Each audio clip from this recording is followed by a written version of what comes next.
Meus irmãos, a paz do Senhor, que Deus abençoe. Vamos de devocional. Meu nome é Luiz, para quem não me conhece, esposo da Sunamita. Estamos aqui realizando devocionais com base no plano de leitura bíblica. Em 6 meses nos encontramos no livro de Coríntios e hoje nós vamos meditar no capítulo 6 e o capítulo 7 de Coríntios. Capítulo 6 muito lindo, capítulo 7 bem emblemático, tá? Então, a você que não é seguidor ainda, se inscreva no canal, curta, compartilhe essas mensagens. São devocionais que têm sido bênção na vida de muitas pessoas, inclusive nas nossas vidas. A você que nos acompanha, muito obrigado, tá bom? Que Deus abençoe, vocês nos ajudam nessa caminhada, tá, meus irmãos? Então vamos de devocional, vamos de palavra do Senhor. Capítulo 6 de Coríntios, o apóstolo Paulo vai falar sobre a censura e o litígio entre os irmãos. Paulo censura o litígio entre os irmãos. Ele começa do versículo 1 ao versículo 11, o apóstolo Paulo vai fazer a seguinte indagação. Olha, preste atenção. Não existe nenhum homem sábio no meio entre vós para julgares as coisas que vocês trazem. Por quê, irmão? Porque é natural na vida do homem às vezes existirem litígios. E nós estamos aqui falando de litígios judiciais, tá? Às vezes, sim, ocorre até entre irmãos, desentendimento dos negócios realizados. E isso é algo muito natural na vida, tá? E aí o que estava acontecendo? Os irmãos acabam procurando outras pessoas que não são da casa do Senhor para fazerem esses julgamentos. Eu sou advogado, irmãos, e ocorre que o Estado ele detém da jurisprudência, da jurisdição. O Estado é detentor em dizer o direito, tá? Seria até interessante fazer uma pesquisa de como que era a questão jurídica à época, porque eu não tenho essa informação agora, mas se nós usarmos de comparação o Estado atual com o Estado anterior, em que eu falo anterior no sentido naquela época lá em Coríntios, o Estado atrai para si o direito de dizer de quem é o direito, né? A jurisdição. Então, se um irmão está com problema com outro irmão, por consequência, ele deverá ir à justiça reclamar esse direito. Só que o apóstolo Paulo faz a seguinte indagação: olha, não sabeis vós que nós iremos julgar os anjos? Nós, servos do Senhor, nós iremos julgar os anjos? Quanto mais as coisas dessa vida, não há entre vós um homem sábio para julgar essas coisas? Irmãos, a bem da verdade, há sim. Dentro da casa do Senhor há pessoas sábias para julgar coisas entre os irmãos, tá? Assim, existe sim, o Deus dá sabedoria para esse julgamento. Nós já nos deparamos com situações de irmãos contra irmãos, e é muito triste. E o apóstolo Paulo ele faz até uma seguinte negação. Então, se tiveres negócios em juízo, pertencestes a essa vida, pondes na cadeira os que são de menos estima da igreja, ou seja, vocês estão levando coisas a pessoas que sequer são estimados na igreja, mas não é esse versículo que eu quero ler, não. Tem um versículo aqui que fala o seguinte, ó. Versículo 7. Na verdade, é já realmente uma falta entre vós terdes demandas uns contra os outros. Por que não sofreis antes a injustiça? Por que não sofreis antes o dano? Mas vós mesmos fazeis a injustiça e fazeis o dano, e isso aos irmãos. É muito... Lembrando que nós estamos falando aqui de casos entre irmãos, tá, irmãos? De casos entre irmãos, de crente que tem uma situação contra outro crente. É interessante que se leve a um sábio da igreja, tá? Isso é possível, tá? Hoje nós trabalhamos com a conciliação extrajudicial. Existem muitas situações que sim, são possíveis serem acordadas dentro, né, tendo um mediador, um conciliador dentro da casa do Senhor. Pode ser um pastor, pode ser um obreiro, alguém que detém um certo conhecimento jurídico. É possível sim, tá?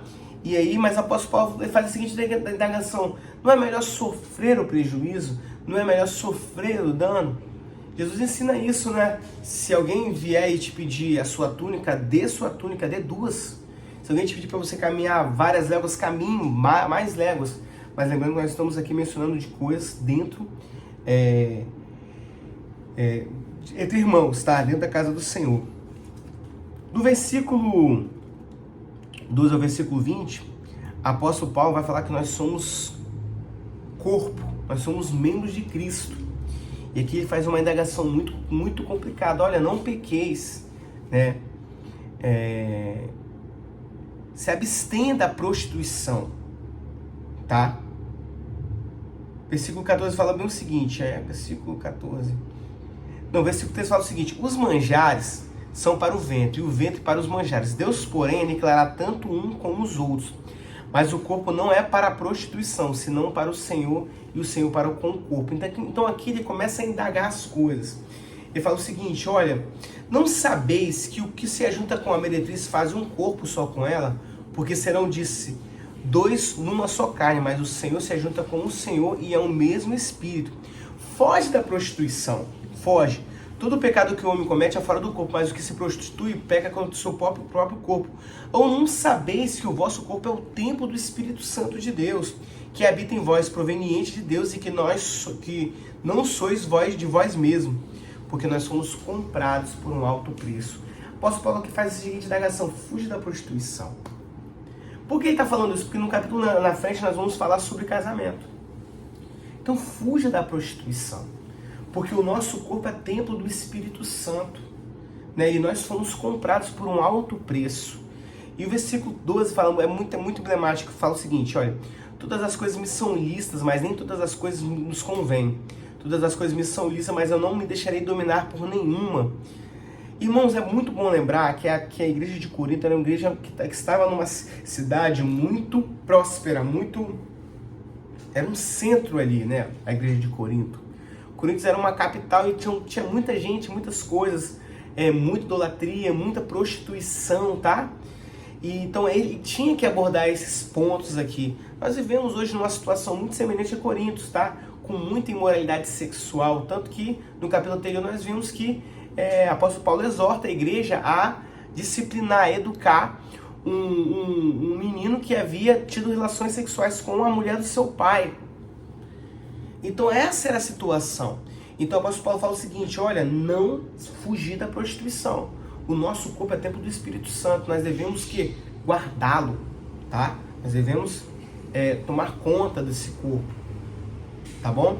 Nós somos corpo de Cristo, tá? E vamos entrar agora no capítulo 7 de Coríntios. Irmãos, eu peço peço perdão pela forma como eu estou falando, estou muito cansado, mas Deus é bom, tá? Hoje vamos descansar, se Deus quiser, né? O domingão. E o capítulo 7 vai falar sobre o casamento. E eu vou fazer esse resumo aqui, porque eu não quero entrar em temas polêmicos acerca do casamento.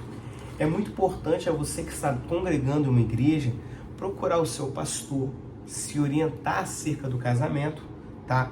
Porque eu tenho o meu posicionamento, tá? Que eu entendo que a palavra ensina aqui, fui ensinado também nesse mesmo sentido, mas eu não vou entrar em polêmicas, até porque isso aqui, o que nós estamos fazendo aqui é um devocional acerca da palavra do Senhor, tá bom?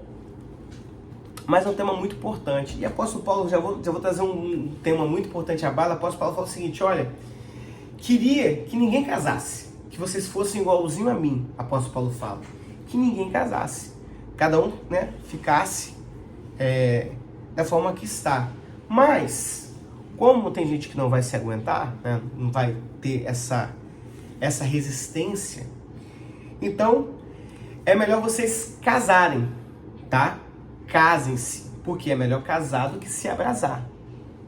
Já que estão casados, tema muito importante, né? Versículo 3: o marido pague à mulher a devida benevolência, da mesma sorte a mulher ao marido. Irmãos, aqui dá vontade de ler versículo por versículo, tá? Porque é muito interessante. Vamos tentar fazer um vídeo até 20 minutos. E a gente vai falando ponto por ponto até onde der, tá bom? Apóstolo Paulo nos exorta, como homens casados, a pagar com benevolência a mulher. Ou seja, tratar a mulher com um devido respeito, com a devida importância. lá na frente nós vamos ver bem assim, né? Coabitai com as vossas mulheres com entendimento. Né? Tem muitos irmãos que não pagam, que não cuidam de suas esposas com a devida benevolência, com o devido cuidado, apenas usam as esposas, muitas vezes, em muitas ocasiões, apenas como um objeto sexual, quando na verdade tem que ter essa reciprocidade, tem que haver esse cuidado, esse carinho, esse zelo com a sua esposa. É muito importante que tenhamos esse cuidado com as nossas esposas, irmãos. Tratar ela com a devida benevolência e a mulher também o marido, tá? No versículo seguinte, olha que forte, versículo 4. A mulher não tem poder sobre o próprio corpo, mas tem no marido. E também, da mesma maneira, o marido não tem poder sobre o seu próprio corpo, mas tem na mulher. Irmãos, se vocês estão casados, nós como cristãos, nós devemos sim, né, se preocupar com a situação sexual dos nossos cônjuges. Hoje conseguimos falar isso com mais clareza, com mais, de forma mais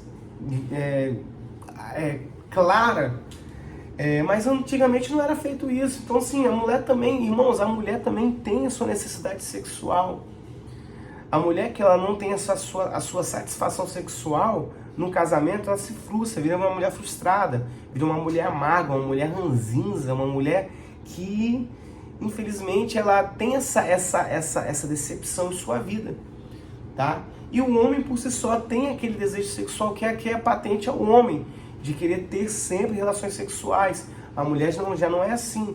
Então tem que haver um consenso entre o casal para que não ocorra essa defraudação que o apóstolo Paulo fala aqui, tá bom? O homem cuida bem da mulher e a mulher que tente, né, sempre observar a situação do marido, a situação sexual do marido, tá bom?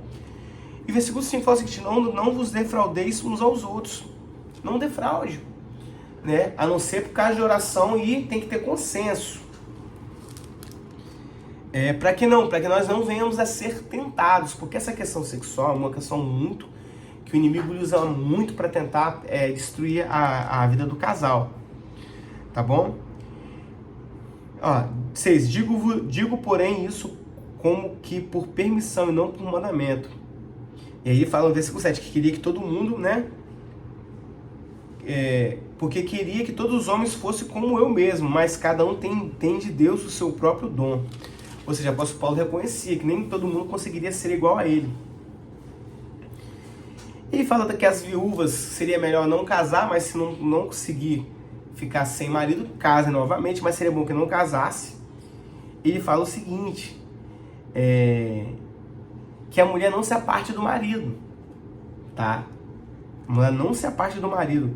Se porém se apartar, que fique sem casar ou que se reconcilie com o marido, e que o marido não deixe a mulher. Você vê que o apóstolo Paulo traz um entendimento muito rígido acerca do casamento. Ele fala o seguinte: mulher, não se separe do marido, tá? Mas se separar, que se reconcilie, então fique sem casar. Se alguém tem uma mulher descrente ou um homem descrente, permaneçam com ele, tá? Mas, porque a mulher santifica o marido. Ou o marido santifica a mulher. Mas se vocês se apartarem, né, nesse caso, mas se o descrente se apartar, aparte-se, porque neste caso o irmão ou irmã não está sujeito ao servidão. Se o irmão é casado com uma mulher descrente e ela quer se apartar, se aparte, tá? Porque de onde sabe, como você vai saber se você vai salvar sua mulher ou não, não é? Não tem como saber. O apóstolo Paulo faz nesse sentido, ele chama, né, a atenção. Olha, alguém chamado estando circuncidado, fique circuncidado. Ou alguém chamado estando incircuncidado, não se circunde, tá? Ou seja, Deus te chamou numa situação, lembrando que nós estamos falando do casamento. Então não altere essa questão. Se você está casado com uma mulher, não divorcie da mulher porque ela é descrente, tá? Muito pelo contrário, fique com ela para que Deus se manifeste através da sua vida e essa mulher venha a conhecer Jesus, tá bom? Mas se ela quiser se apartar, ele pode falar que pode se apartar, tá bom? Irmãos, versículo 27 fala o seguinte, olha: está ligado à mulher, não busque separar-te. Está livre da mulher, não busque mulher. Mas se te casar não pecas, e se a virgem se casar não peca, todavia os tais serão tribulados na carne, e eu queria poupar-vos. Nós sabemos que quando nós casamos, nós temos o conhecimento da vida sexual, e aí nós seremos sim tentados com essa questão, tá? Acaba aqui, irmãos, nós vemos hoje numa sociedade tão apelativa sexualmente falando, aonde o filme que você vê tem conteúdo sexual, a propaganda que você assiste tem conteúdo sexual. Então hoje, irmãos, sinceramente, até o solteiro que não teve um relacionamento sexual, ele já sofre essa sexualização precoce, então ele sofre com isso. A bem da verdade é isso. Então não tem como o fato de você evitar o casamento, você vai sofrer com as mesmas situações. Porque nós sofremos um apelo sexual muito grande por parte dessa sociedade, tá? Infelizmente essa é a verdade. Hoje, os trajes, e aí as pessoas, isso é tanto para homem quanto para mulher, nós vivemos hoje uma sociedade que fala que a mulher pode se vestir da forma como quiser, e o homem pode se vestir também da forma como quiser. Isso não vem ao caso porque eles estão falando das coisas deste mundo, mas nós que somos servos, nós temos sim um padrão moral. Nós temos sim uma forma de se vestir. Nós somos diferentes, entendeu? Essa discussão aqui não está relacionada à forma como eles vão se vestir, mas como nós vamos nos comportar. E nós vamos nos comportar da melhor forma possível, mas nós estamos nesse mundo e por consequência acabamos convivendo com a forma como que eles se vestem. E isso sim vai influenciar nas nossas vidas, irmãos. Então é muito importante. Nós vemos lá no início do capítulo 6 que todas as coisas me são lícitas, mas nem todas as coisas me convêm. Então, querendo ou não, o apelo visual por parte do homem, que é um homem, ele é muito visual, é bom que o homem ele faça o quê? Ele se abstenha em lugares onde ele vai ter essa tentação, ele vai ter esse despertar de forma sexual, entendeu? Então é muito bom que se evite, para que nós não venhamos a cair em tentação. Isso tanto para os solteiros quanto para os casados mais ainda. Irmão, você não vai ficar de conversinha com mulheres que não seja sua esposa. Isso pode dar problema, isso costuma dar problema, tá bom? Versículo 32 fala um ponto muito importante, olha. E bem quisera eu que estivesse sem cuidado. O solteiro cuide das coisas do Senhor, em como há de agradar o Senhor, mas o casado cuida das coisas do mundo, em como há de agradar a mulher. Irmãos, aqui faz um ponto muito importante. Os casados têm que se dedicar à sua família. E aos solteiros, cuide das coisas do Senhor. Não que os casados deixarão as coisas do Senhor, não. Pelo contrário. Mas em primeiro lugar, irmãos, é Deus. Em segundo lugar, a sua família. Tá? A obra na igreja não é mais importante que a sua família. Nós temos visto muitos irmãos abdicando da sua família para viver completamente a obra. Não, que a sua família esteja na obra junto com você, mas em primeiro lugar que a sua família seja a prioridade. Tá bom, meus irmãos?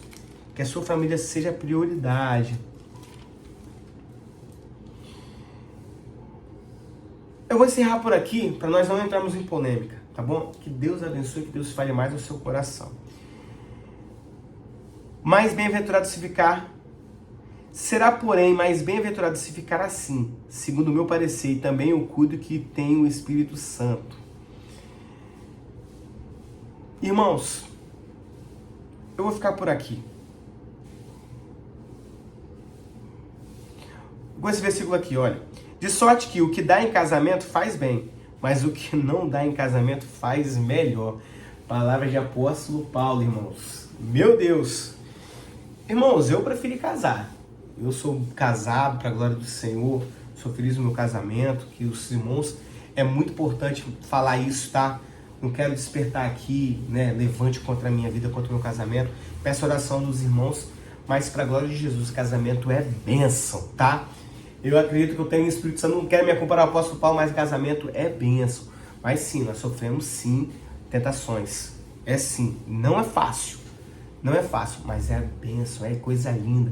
É instituição de Deus a família, tá? Mas, caso queira ficar só, ficar solteiro, se dedicar às coisas do Senhor, se dedique também, tá bom? É bênção também. Mas cada um, né, tem um dom de Deus. Que Deus te abençoe, que Deus fale mais no seu coração e que Deus possa te abençoar, que Deus te abençoe em nome de Jesus e até amanhã. Deus abençoe.